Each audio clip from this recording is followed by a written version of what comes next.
do labor to provide that this country with the resources we need, let us pause to remember each of those who labor on behalf of our city and the people and businesses that call Warsaw home. We are blessed with employees who do more than just the bare minimum, and department heads and leaders who have a vision of how things can be and work to meet that. We are thankful for the families and friends of our workers who often seem to come in second when there is a need.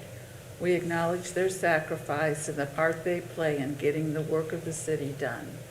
Help us tonight on the console continue to do our part to be prepared, to make the best decisions that we can with the information we have, and also be part of that vision of a community for all to enjoy and prosper. Amen.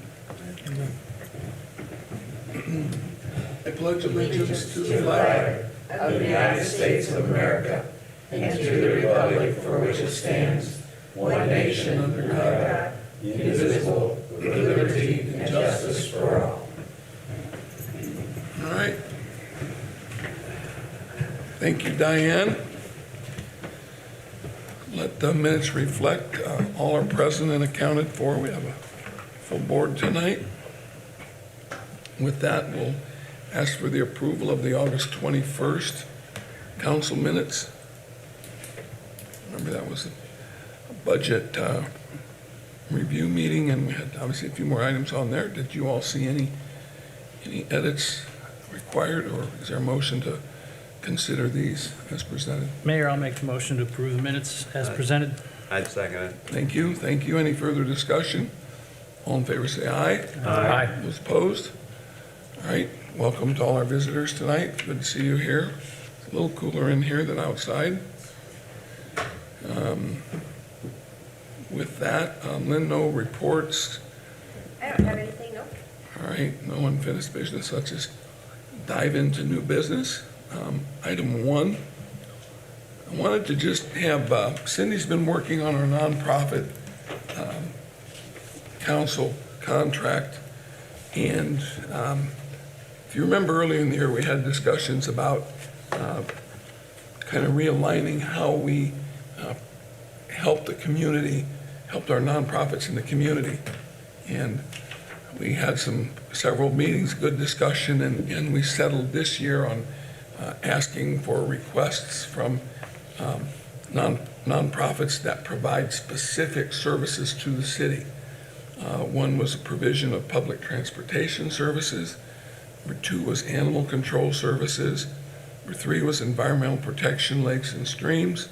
Number 4 was a system for victims of domestic violence. And number 5 was administrative support for affordable housing and rental assistance.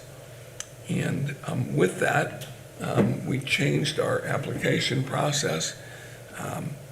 Cindy has gone through, she has received applications for these specific services.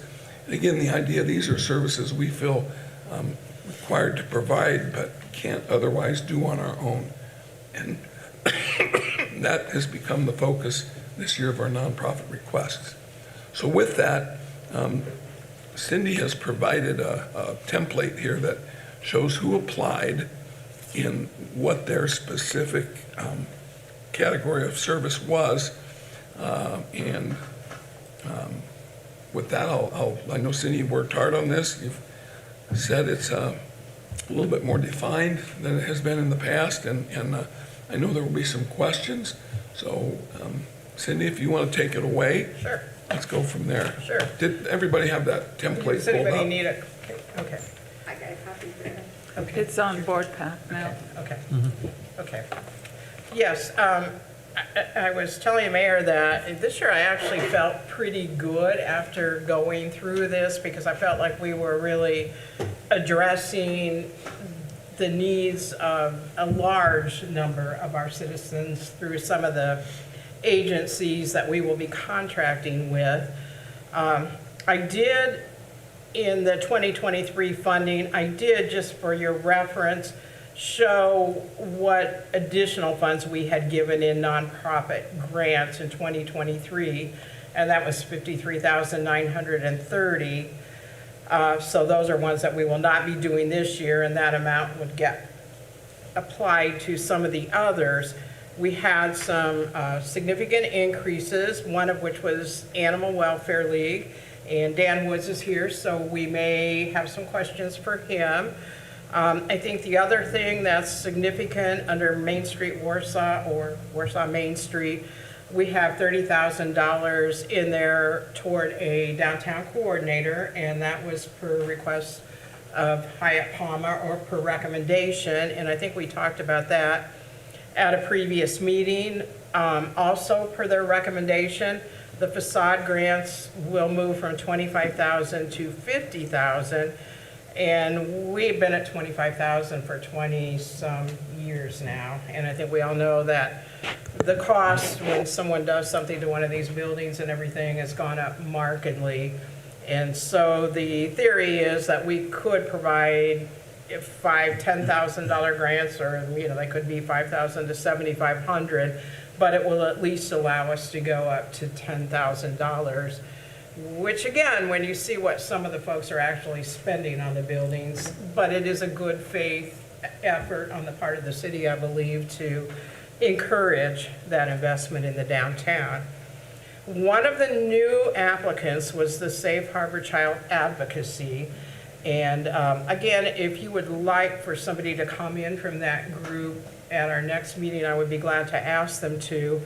It really falls under the victims of domestic violence, although it's dealing primarily with children that perhaps have been in a home that has experienced the domestic violence. And I do know, and they have a very small budget, I do know they are doing an awful lot of counseling of children.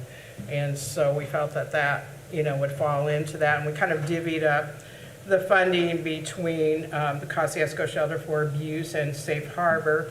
And again, I'm open to any suggestions with that you might want. And So these are recommended they're requested amounts, and then amounts that, going through this template, these would be recommendations from Cindy as the kind of coordinator for this. It does not bind us to these amounts. And as we get further down the road with our budget, there's certainly a possibility we're going to have to make some cuts. And these would not be harbored from that. These are just like any other item in the budget. So, but the requested amount, I think, is important. I know Cindy mentioned the Animal Welfare League. We had sat down and had a good meeting with Dan about their costs and the amount of work that they've been doing. And, we certainly don't want them to fail. And we need to carry our weight with what they're doing in the city. Dan, do you want to come up and just speak to your request or take questions? I'll gladly take questions. Yeah, come to the microphone so the stream can hear you.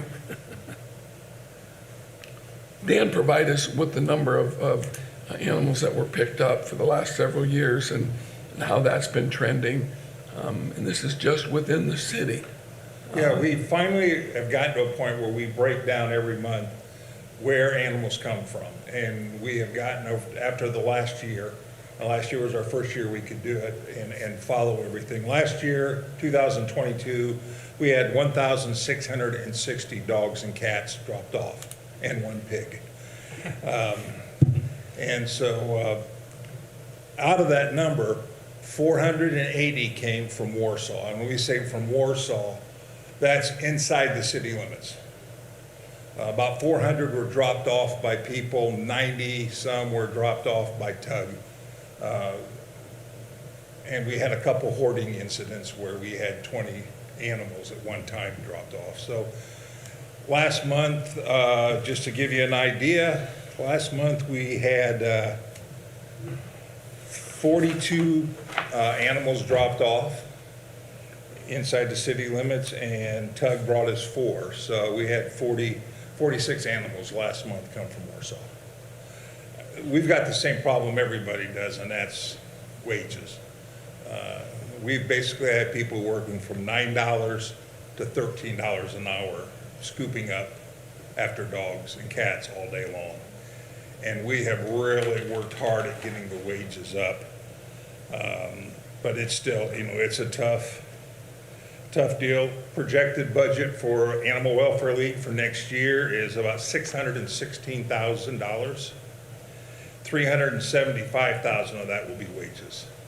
So we have to run a pretty tight ship to just cover everything. We still have about $400,000 left on our new building. We've paid it down by half, so we're very proud of that. But that's kind of where we are. I think one thing that made an impact on me when we spoke, well, the wages need to get up there a little bit more, but also we're talking about folks that they're working Thanksgiving, they're working Easter, they're working Christmas, whatever. They're having to work the holidays because the animals have to be fed and cared for. And I think that's something we don't even really think about, is the 24/7 situation there. Yeah, that's always getting volunteers or getting our people to work Christmas morning for 5 hours so they can feed, The only reason you work at the Animal Welfare League, it's not for the $9 to $13. Those people just love the animals. That's it, man. They just love them. And that's the only thing that keeps us going, is the fact that they'll take our little bit of money, but stick in there. Dan, I know you've got a lot of donors in the community, you do fundraisers. Yes. Again, you're just trying to get this budget, squeak by on this budget. What did you take in tax dollars, about 180,000 in 2022 with a budget of 550,000? Yes. There's a pretty big gap there. Yeah, that's been our biggest challenge. It's just our expenses went up and we never really got that much more in tax dollars. The county has stepped up. You guys have stepped up, not just what we're asking for next year, but also it has gone up every year to help us. But it's tough to some communities just flat say no, and we still take the animals. So, we're just out there with fundraisers. We had a fundraiser just a month ago and had a lot of success with it. So our budget, we run about $3,000 a month in the red, just from what our normal income is. So we have to do a fundraiser every 6 months to make up that difference, and we were able to do that, so. I know our local veterinarians have been very supportive of you. Everybody's pitching in. Yeah, I can't not complain about anything about as far as this community. This community steps up. I'll tell you guys right now, if I could put a little smiley face on Tug Curtis's HR folder, just when we need somebody to move a mean dog that we can't handle, all we have to do is make a phone call. Tug will even have it on his days off, will come in to help us move a dog. So Tug is fantastic for us. So Animal Welfare League has come asking double they were asking last year, and I felt it was worthy at least of a presentation if you had any questions. Like I said, I know Cindy and I, Jack, you were in there as well when we met with AWL, and it's the numbers they're there, and unfortunately the dollars aren't. And we've got to up our game. I mean, just the one thing, their cost per animal in 2022 was $331. And if they took the number of animals that we were accounted for, with what we were paying about $72 an animal. So we've got to up our game. And it's a critical service for the community that we otherwise can't provide. And we take every dog and every cat that's brought to us. Now, if somebody calls, says they want to bring their cat to us, if we're full, we've got over 200 cats right now and 180 dogs, I believe.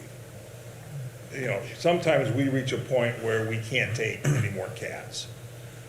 We will ask them to wait a couple days and give us a call back. But now if Tug or a county officer brings us an animal, we have to take those. That's just part of our game. So we take them and find some place for them. Questions? Mayor, you said just over 330 per animal that they take in. We're currently at 70. The new request would be about 140, Yep. doubling it, yeah, which is still short by half. 116.67 per Yeah. animal, if we do that 70,000. And I'm not asking anybody to prove anything tonight, I just want some context to what's on this request. Jerry? Yeah, I was just wondering, now we pay so much for our animals that get taken out there. How about these other towns and stuff in our county? Do they? County pays 140,000, North Webster pays 4,000, Silver Lake pays an amount, and North Manchester pays 1,700. So other communities are digging There are in. some. But you got like Pierceton, Well, that's not our role, but your point's well taken. yeah. I mean, We certainly need to be concerned with what is going on here, but, and We're asking, and because of being able to break out now monthly exactly where they're coming from, we're able to show up at council meetings. We're able to go to Syracuse, North Good. Webster, and we are not missing that opportunity. I'm not against Oh, I know. giving anything to the dogs. and Yeah, your I don't expect people out Warsaw to there. carry the weight I for the don't, whole I county. don't have a cat or dogs in my house, but, and I know some of the neighbors do, but, I know they have to be taken care of. Yeah, I think we'd just like to see it made a little bit easier for you. We're willing to step up and do our share, but we'd like to see maybe if some other communities could help out a little bit, that would make it easier for you. we're going to be out asking, and we have been. Make them an offer they can't refuse. And we just tell the people to drop the dogs off at their house, yeah. And kind of going back to the genesis of this whole change, you know, we were looking at areas where we need help. In, the animal control service is critical. Right. Yeah. So, and you know, quite frankly, this has allowed us to maybe redirect some of those dollars to these high priorities. And, you know, yeah, it's a big jump, but I feel like as we've looked at this and retooled this, we've got the means, and we have a responsibility to help cover these costs of these services. So, And I think the same is true for Main Street, Warsaw, with what Hyatt Palma, found and Thanks, Dan. charged us with. And that's- Thank you. Thank you, Dan. Thanks. Dan, thanks. Thanks, Dan. So, just a discussion tonight, wanted to see how much work has been done and where we're at now. As the budget process goes through the next month, you know, we may come back and say, hey, we can't do all this. But at this point, these are the recommendations based on the applications that we received, the ones that specifically address these 5 categories of service. So. And Jack, I don't remember, you and I were figuring this out the other day. I know we had not wanted to use more than 1.5% of the general budget. I know this is under, I don't remember what percentage it was, but I know our total ask is, I don't recall where it's Either. at either, Yeah. but I know it's under. I know it's under the 1.5% that at one point we had discussed that we would try to cap things, just so you And guys know I that. would be willing to revisit that hard line that we made years ago of the 1.5, based on the fact that we are going for nonprofits that are high value to the city. That's not to diminish any other nonprofits. They're all worthy. But these are ones that typically we would be expected to take care of on our own if we didn't have somebody that we could help support doing it. So, And, turns out to be about a 70% increase over last year, but again, we packed a lot more into a few of those categories. I was just going to give you a percentage, the 1.5%, which we've adhered to the last 2 years. So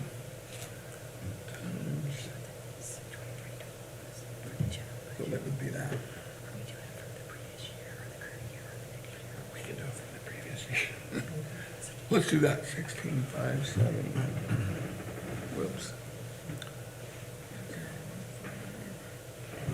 For any line cuts. 16,600. I'm gonna have egg on my face if it's above. I couldn't But remember I'm pretty either. sure it was, The other thing that we, while he's getting ready, just that we had discussed was that we used to have a domestic violence person employed by the police department, and we no longer have that, and so we've been trying to provide those services with community agencies, and that's why we were looking at the two. And the Safe Harbor Child Advocacy, because I'm on the Kosciuszko County Child Welfare Committee, or whatever we're called, we use that to interview children in a safe and non-threatening way when they're victims, so that they can based on have Safe Harbor. testimony that will stand up in court. So it's more of a, though they do provide counseling, as Joe talked about, it's more of a assistance to the police and sheriff's department. and isn't that something that it's run through the prosecutor's office, or Well- they've got some sort of connection there? Yeah, they're on the board, our police chief is on the board. Yeah, so a police officer, an officer of the law is present, helping the interviewer to ask the correct questions. And then the child is just safe in a room with the interviewer. And so those are things that we used to provide for on our own through our police department, and then we no longer do, so. So 1.5% of this year's budget's $262,000. And That's a bit above. the recommendations are just a bit above that, based on this. I think we have to look at this because last year, we were including the budgets of all the non-for-profit requests, not the council contracts. And some of those have bled up to that top. Housing Authority, for example, isn't really considered a non-for-profit contract. Last year it was considered a council contract. So we'll have to have some discussion about that, but I think we're within the ballpark there. So again, that was $262,296.71 would be 1.5% of this year's budget. And that's just the proposed budget. So if you take out the housing authority, then it'd be pretty much. We're right Yeah, on. we'd be about spot Yeah. on. So anyway, that gives you some context to what we're doing with the non-for-profits. Give Cindy a lot of credit for taking these applications. I think working through this, changing to these category services, I really feel gratified that it's allowing us to direct dollars to those areas that we really need help with. So any final questions? Again, no, just information tonight. And then as we move along, this is all part of the budget for your all approval. So changes can be made. And I do have hard copies of all of them, so Of the if anybody, applications. if anybody would like to see any individual ones, please stop by my shop. Yep. And if you would like any of the other folks to come in, I will make sure they come to the next meeting. Yeah. Great. When will this come up for decision? We have our public hearing for our budget next meeting. Next And meeting. then the adoption is the first meeting in October. Scheduled. Thank you. And again, remember, even after the adoption, as we get our 1782 notice back, we still have opportunities to make cuts. So the cutting process can continue beyond the adoption of the budget, but not once we finalize the 1782 notice. So we pretty much go through the middle of December and still make cuts if we need to. So, good question. All right. Thank you, Cindy. Yeah, thanks, thank you. Let's move to item number 2. Hal, presenting resolution 2023-0901, which is a transfer of funds. And I'll let you present this, Hal. In my 23 account, which is my big account that I use, we came across some problems this year with one of our tools. Thanks to the street department mechanics, they saved us a ton of labor, but material was almost $5,000 to fix the machine. Also, we're going into the new computers citywide, not computers, sorry, copiers. Printers, copies. Copiers. So there's a couple thousand there that I need to have in there, so I'm moving out. This is out of a fund that I have for like tree trimming, tree damage, whatever, that I didn't use this year, so we're just moving it in from one account to the other to use it to get through the fall season. Total $8,000. Yes, sir. I move to approve resolution 2023-0901. I'd second that. Thanks, Jeff. Thank you, Jerry. Any further comments or questions of Hal? All in favor, say aye. Aye. Those opposed? Resolution 2023-0901 passes Thank you, guys. unanimously. Appreciate it. All right. Denny, good evening. Hello, sir. Again, we've got another resolution here from the HR department, and again, I'll let you present it. Okay, so our IT department has been working hard the last couple of years to kind of make this happen and kind of handed it off to me to get it across the finish line. But we want to start doing photo IDs for all of our city employees so that they're easily recognizable. Our goal is also to make them double as our security badges to get inside doors and things like that. So I just don't have enough funds in my office equipment budget to make that happen, so I'm requesting that we transfer $7,000 from professional services into office equipment so I can buy the printers and software for that. Are these cards going to be RFID chip or? That's what we're working towards, yes. We want them to be able to access our door locks and things of that nature. Has this been prompted by a problem, or has something happened that you need to do this? No, it's kind of the standard of what the entire world is doing. I mean, you go to the bank, they all have to have a photo ID. The school, I believe, hell has photo IDs. My kids have to have photo ID in the school. So it's kind of the norm everywhere, and we're just behind time. So trying to catch up. I know this was one of the things that the IT committee had put a focus on, and they actually got this thing all the way to the finish line. I'm just here to carry the ball across, so. Security in the future could be tied to this. Yeah. There can be chips in these cards to allow certain individuals in certain areas. And not that that's going to be the focus of what we're doing initially, but having the card system makes that next step much easier.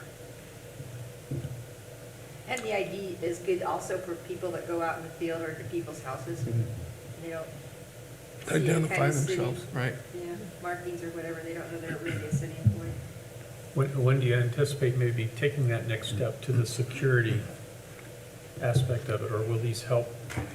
Yeah, Do that right off the bat. we're working now to find the right cards. So as soon as we find the right type of cards, then that will go in full effect. So probably by the time we get the equipment in and get it set up, we'll know which cards we need and how to do that process. But we're trying to force that project along all together at one time, so it's all rolled into one, and we get it all done at the same time. Don't we have card readers now, don't we? Yeah, I was just going to say, the city has Yeah. went through and we did a security analysis with PD. They came into every building in the city and looked at ways to improve security. One-way doors, deadbolts, cameras, the whole thing. And each building and each public space and private space has a security analysis done. So there's been a lot of hardware upgrades to the different buildings, again, to protect our employees in the event of a not so good situation. So this just pretty much dovetails with that. So Yeah, we're this trying new to get it all system tied that you together. want is compatible with what we have now? Correct, yes. Absolutely. Okay. Well, I think it's a great idea and, really good move for the future. So for just a few $1,000s, I think this is a great first step. So I'll make a motion, we approve Resolution 2023-0903. Thank you, sir. I'll second it. Great.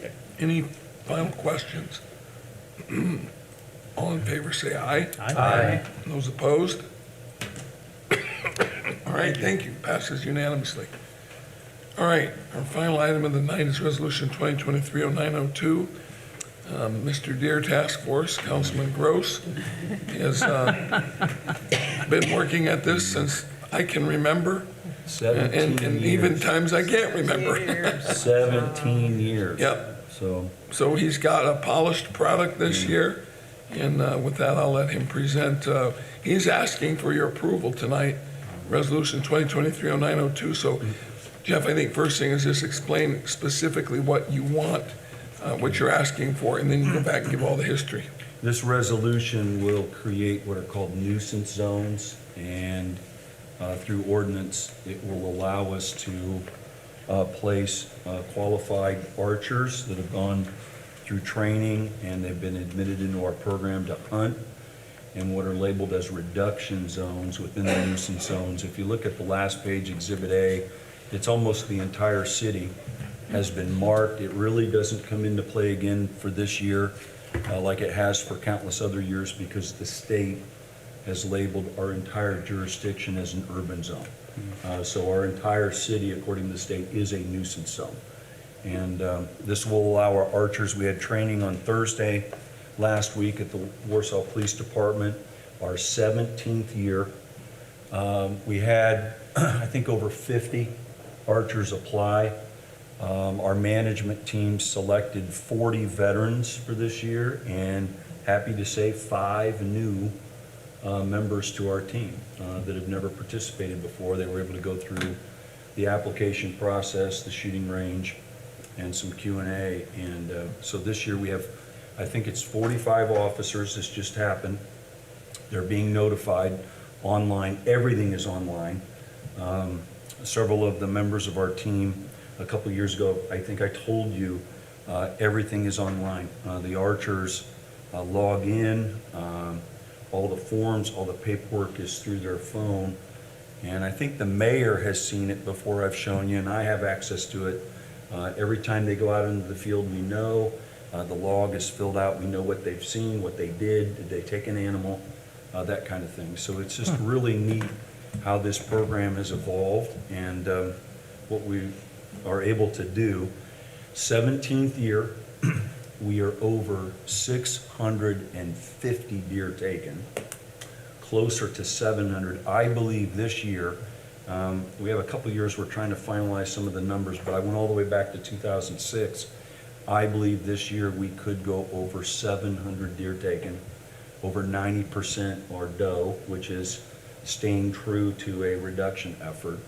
And it's just a model program. It starts with the mayor, the chief of police, our management team, and then the archers that are on the ground, or we make them go up into the trees and follow all our protocols. So it is something that is very serious. You're allowing, if you pass this resolution, like I've told you before, you're allowing archers to hunt within the city limits, but there are all kinds of protocols that we have put into play to make it as safe as possible. Safety is the #1 priority.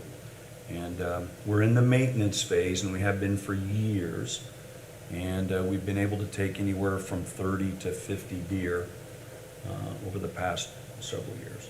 So appreciate your support. Previous years, Mayor Wiggins, now Mayor Joe has really helped us in a variety of ways to make this a reality for the people of the community. Jeff, give us just a little high-level assessment of the safety of this program, how over the years, I don't know that we've had a single incident, but it's because very purposeful and how we you have been very purposeful. Yeah, one of our leaders in the management team, he always likes to say when he presents during training, Jeff played basketball, and Jeff, I coached this young man, we're going to shoot for a layup here. There's going to be nothing that's going to be crazy. Long shot, that kind of thing. The archers are asked to be 70 yards from a property line. They're asked to be in trees. They're also asked to only take a 20-yard broadside shot, which is getting close to the analogy of layup. There are other things also, but those are some big ones that come into play that just make it safer. If there is, I missed a few layups in my career. If an accident or I'm off target. The shooting range, they are asked to hit a pie plate that's about this big, paper plate, from 20 to 25 yards out. I know Jack has seen it before. They're asked to hit that. I think it's 3 out of 5 that they must hit. In the range, their equipment is evaluated. The big evolution over the past 17 years is, and the mayor will remember this, we used to only have 3 or 4 properties and they were all public, like over by the hospital. Now, very few are public.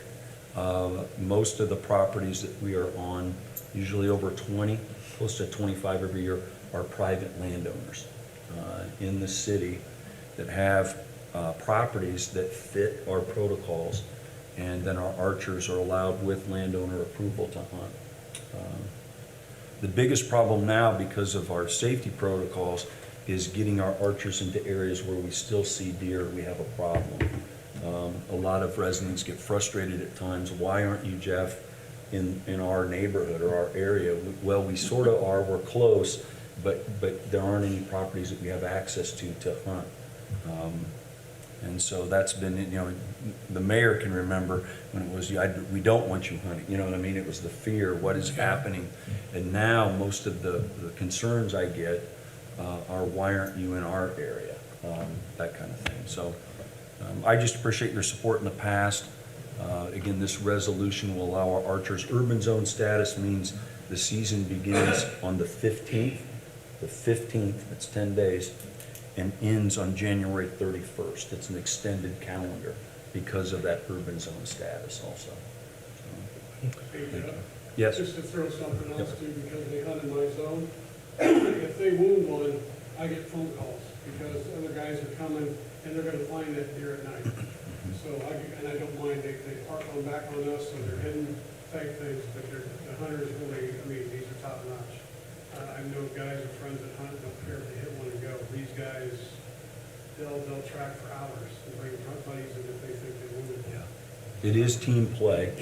There's a lot of that going on as they go into a reduction zone.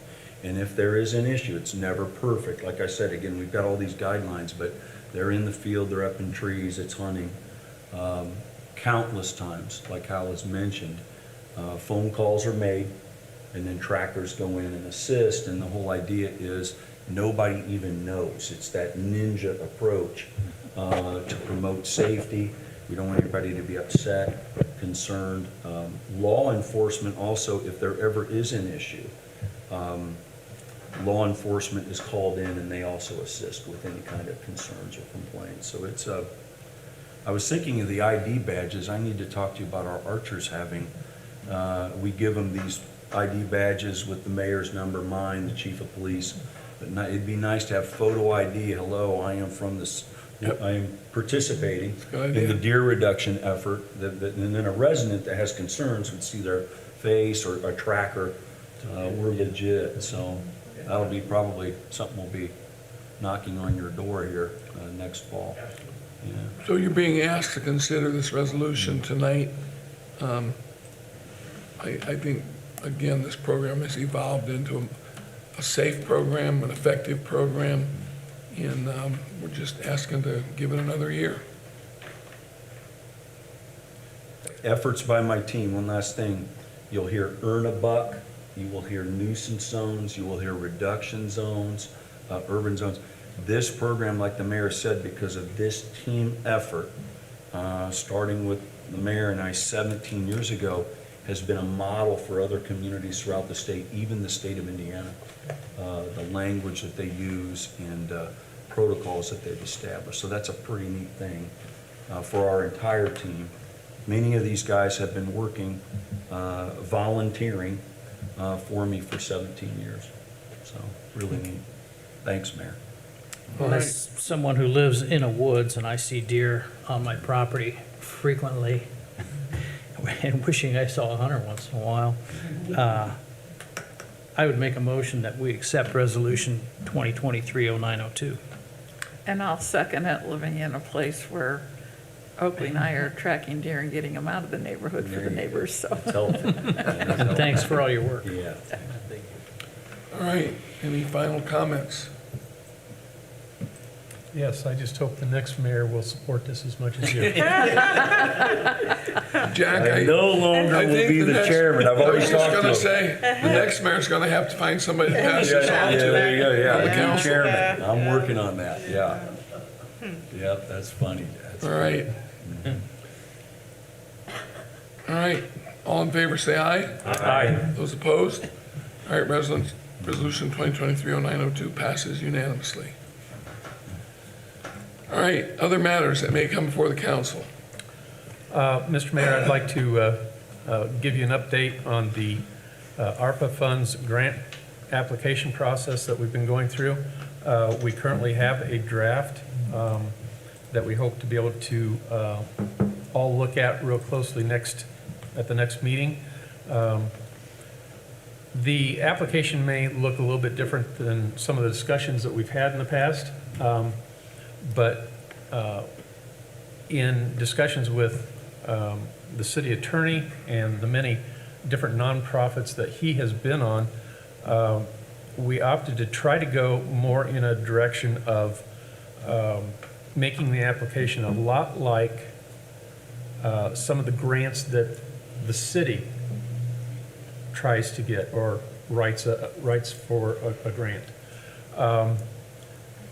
There will be things in it that I think will please you as far as making sure that we understand things with the nonprofits very carefully. And I'll try to get it out to you a little sooner rather than later, so that and this too, I don't want to sound like I've been doing all this. Cindy has put an awful lot of work into this, and sometimes it was kind of a task for us to try to keep the two separated between the nonprofit contracts and the ARPA funds, but I think we've done that, and I think we've got a good product to bring to you. There's been a lot of discussion about this. A lot, and, yeah. I think the product that we've got, again, will be a draft, and we'll consider it at the next meeting. I think we'll probably really, just like we did tonight, get your thoughts on it. The information we sent out with board pack, so you'll have time to take a look at that.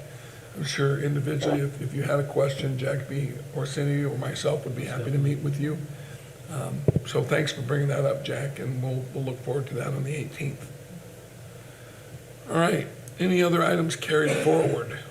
I just wanted to remind people that Josh and I said we would put the critical corridor connection study on for your review, and it is on board pack. If you go to library, you go to Common Council, and you go under miscellaneous documents. So if you would like to look through that, and just be aware of it as you're serving on your various boards and commissions, and as projects come up that are actually getting funded and going to go forward, then Josh and I will keep you informed as to what's going on. Thanks for doing that, Diane. I've gone through it, and I would highly recommend that all of you, if you haven't already, go through that document. It's very just helpful, learning about our community, seeing things, and it's just a must read. So thanks for your leadership with that. So, go ahead. Just also, for the council's information, we are going to be doing another, downtown development tour on October the 11th, Wednesday, October the 11th. And I think we've lined up some interesting properties for people to look at, so we'll be getting ticket information out on that real soon, and we're really looking forward to it. I think Todd Ziegler from Indiana Landmarks is going to come and join us, so should be a great time. Yep, Cindy, and I know there's a lot of groups downtown doing a lot of hard work on that. It'll be a good tour. I did want to mention our comprehensive financial plan, the draft. We sat down with Baker Tilly, we went through that, and the final document will be coming out shortly, and then someone from Baker Tilly will probably be at the next council meeting to give us just an executive summary of that document, so, of the final document. All right, with that. Lastly, about 1 or 2 meetings ago, I said it was too bad we couldn't pass a resolution to get the Norfolk Southern Railroad crossings fixed, and we either got lucky or you waved a magic wand, but lo and behold, Pope Street got fixed within weeks. Let's call it a big stick, but So thank you. it's still, I'm going to take credit for it because it happened, but Wait,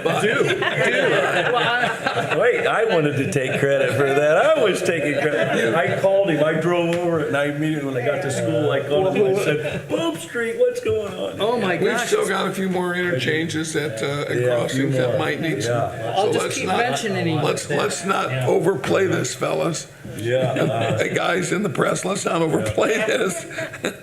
We're still trying to get more done. That's right, but thank you. Well, maybe we should overplay it and shame them into fixing them. Doesn't work like that, I can tell you that. I get it. But anyway, thank you. Mike, you here for, got a quick comment? December 16th is our 10th Christmas concert benefiting Toys for Tots. I am asking you guys as a group if you would be interested in helping usher at that event. Okay. I would, you So I don't- certainly get a hold of them, and, yeah, I plan on being there, trying to find help. Okay? So save the date. The Lieutenant Governor is planning on being here. She's going to do a special presentation. Did you I've say already Yeah. got December 16th? Yeah. Saturday. Mike, if you would yes. send something out sorry? to the council, or actually get it to me and I'll get it distributed to the council Yeah. with all the information on there, and what you're specifically asking for. The earlier the better. Yeah. So we'll be happy to do that. Okay. Sounds good. I'll have more information as we get a little bit closer. But- Yep. Somehow I've already got it on my calendar. I don't know, but it's there. So I do too. I'm sure you got to me. All right, with that, any final comments? Is there a motion? Yes, Yeah, I had a question for Jack on the ARPA funds. How much money is left, and will this budget process flush out the rest of it? Are you wrapping up the ARPA fund? no, we've set aside a specific amount, I think it's 62,500 for this year and 62,500 for next year. So it's like 125,000 total. And that's not all the ARPA funds, that's just the funds that had been set aside for this. So there's still more remaining after that? Well, there's other things that are being done with those funds, yeah. Thank you. Glad to help you. Okay. Others? Jurgen?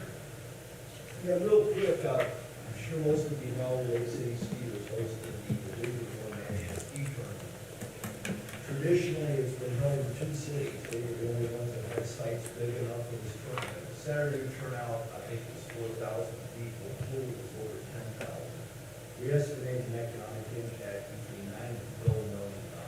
It's huge. But what I want to just share with you folks is the fact Joe came out, and we appreciated that. I think we were interviewing a couple times. So it's overwhelming, the comments we're receiving from all over the country and even all over the world, because this was cast out to thousands of people. It's just overwhelming, the compliments, not only for what the city did, for what we did, but what all the merchants did. Everybody felt this is the most welcoming city we did.